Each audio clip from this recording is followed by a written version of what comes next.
DRJ Kids. સત્યવાનની વાણી. ધરમપુર ગામમાં એક સત્યવાન નામનો ગરીબ માણસ રહેતો હતો. એ ખૂબ જ મહેનતુ હતો. એને સાક્ષાત ભગવાનનું વરદાન મળ્યું હોય એવી એક વસ્તુ હતી એની પાસે. એ પોતાના મોઢેથી જે પણ બોલતો હતો એ વાત સાચી થઈ જતી હતી અને ધીરે ધીરે આખા ગામમાં આ વાત પ્રસરી ગઈ. અરે બેટા સત્યવાન, તારી વાણી સાચી છે. તું જે બોલે છે એ સાચું પડે છે. અને તને શું લાગે છે કે બધા ગામવાળા તને પસંદ કરે છે? એ તો પોતાના ફાયદા માટે જ આવે છે. જોઈ લેજે, ક્યારેક તારા જીવ પર જોખમ ન આવે. સંભાળીને રહેજે, મને તારી ચિંતા થઈ રહી છે. માં, મને આ બધામાં વિશ્વાસ નથી, પણ ખબર નહીં કેમ જે બોલું છું એ સાચું થઈ જાય છે. બેટા સત્યવાન, તને સાક્ષાત ભગવાનનું વરદાન છે, પણ આપણે પણ તો ઘર ચલાવવાનું છે ને. તારે કંઈ કામ કરવું જ જોઈએ. અરે ભાઈ સત્યવાન, ઘરમાં જ છે. એક કામથી આવ્યો છું. નમસ્તે સરપંચજી. કહો, કેમ આવવાનું થયું? શું કહું હવે, 2 દિવસથી મારી ગાય ચોરાઈ ગઈ છે. ખબર નથી પડી રહી ક્યાં ગઈ હશે. શું મારી ગાય મળી જશે કે? જરૂર મળી જશે સરપંચજી. આગળના 3 દિવસોમાં તમારી ગાય તમારા ઘરે આવી જશે અને એના પછી તમારું બધું કુશલ મંગલ જ થવાનું છે. તમારા ઘરમાં શુભ કાર્ય થવાનું છે, જેનાથી તમારા ઘરના બધા દુઃખ પતી જવાના છે. તમારા ઘર પર સુખનો વરસાદ થવાનો છે. વાહ વાહ વાહ સત્યવાન, શું વાત કીધી છે. મને ખબર છે આ વાત તો સાચી પડીને જ રહેશે. ધનીરામ ખુશ થઈને હસતા મોઢે પોતાના ઘરે જતો રહે છે. પણ સત્યવાનની ઝૂંપડીની પાછળથી એક ચોર ધનીરામ અને સત્યવાનની વાતો સાંભળી જાય છે. એ ચોરનું નામ દીપુ હોય છે. એમની વાતો સાંભળીને દીપુ મનોમન કહે છે, આવું ક્યારેય કદી થયું છે કે? કોઈના કહેવાથી કોઈનું જીવન બદલાઈ શકે કે? મને તો આ બધું ખોટું લાગી રહ્યું છે. સત્યવાન પોતાના બળદોની જોડી લઈને ખેતરે જતો રહે છે. ચોર એનો પીછો કરે છે. રસ્તામાં સત્યવાનને ઘણા બધા લોકો મળે છે. બધા લોકો પોતપોતાના સવાલો પૂછે છે અને સત્યવાન બધાના સવાલોના જવાબો આપે છે. અરે, આ માણસ છે કે ભગવાન? બધા લોકો એને કાંઈ ને કંઈ પૂછીને જાય છે. હવે હું એક કામ કરું છું. હું આ બધા લોકોનો પીછો કરું છું અને જોઉં છું કે આ સત્યવાનની વાણીમાં કેટલું સત્ય છે. અરે ભાઈ સત્યવાન, અરે આ લે, મોઢું મીઠું કર. તારી વાત તો સાચી નીકળી ભાઈ. મારી ગાય પાછી આવી ગઈ અને ખબર છે તને, મારી છોકરી માટે મોટા ઘરનું માંગવું આવ્યું છે. લગ્નમાં એમને આણામાં કંઈ નથી જોઈતું. હું તો બહુ જ ખુશ છું. 2 મહિનામાં લગ્ન થવાના છે. તું ચોક્કસ આવજે. હા, ભગવાન તમારું ભલું કરે. અરે ભલું તું તો અમારું કરી રહ્યો છે.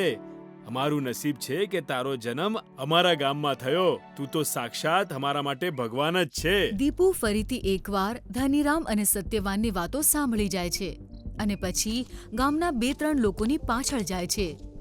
એમની પણ વાતો સાંભળે છે. એમના પણ સવાલો સત્યવાનના આપેલા જવાબો પ્રમાણે સાચા નીકળે છે. આ સત્યવાનની વાણી તો સાચી જ પડે છે.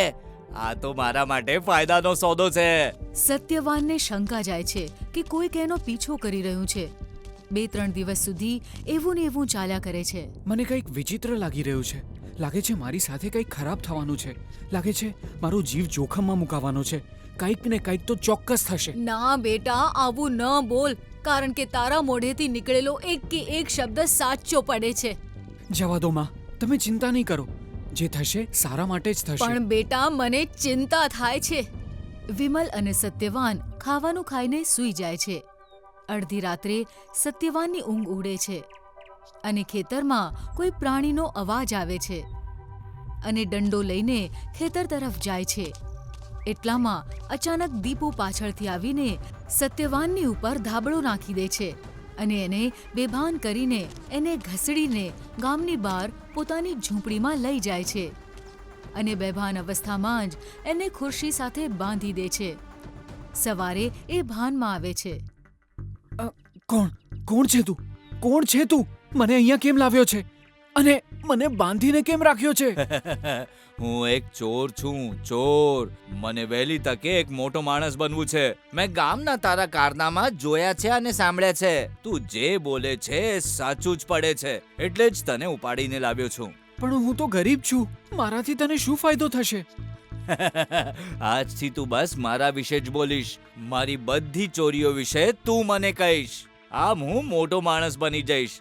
જો તું આવું નહીં કરે તો હું તને જીવતો નહીં છોડું. અરે ના ના, મારી એક ઘરડી માં છે, એને સાચવવા વાળું કોઈ નથી. તું જે કહીશ હું એ કરીશ ને.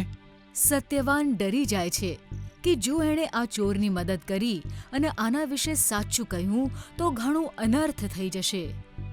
હા તો સત્યવાન બોલ, આજે મને ચોરી કરીને શું શું મળશે? દીપુજી, આજે કંઈ ખાસ નહીં, બસ ખાવા પીવાની વસ્તુઓ અને એક બે ચાંદીના વાસણો મળશે. હા, જોઈ લેજો.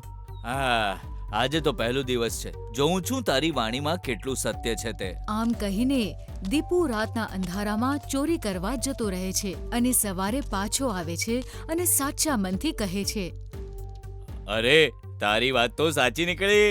ખરેખર એક બે ચાંદીના વાસણો અને ખાવા પીવા માટે કંઈક મળ્યું. કાલે ગામમાં કીર્તન મહોત્સવ હતો એટલે બધા લોકો જાગી રહ્યા હતા, એટલે મને કંઈ ના મળ્યું. પણ તારી વાતમાં દમ હતો. હવે આવશે ખરી મજા. 3-4 દિવસ આમ જ સત્યવાન એને સાચું કહેતો રહે છે અને પછી દીપુ ચોરી કરતો જાય છે. એક દિવસ એ સત્યવાનની જાળમાં ફસાઈ જાય છે. સત્યવાન એને અડધું સાચું કહે છે અને અડધું સાચું દીપુથી છુપાવે છે.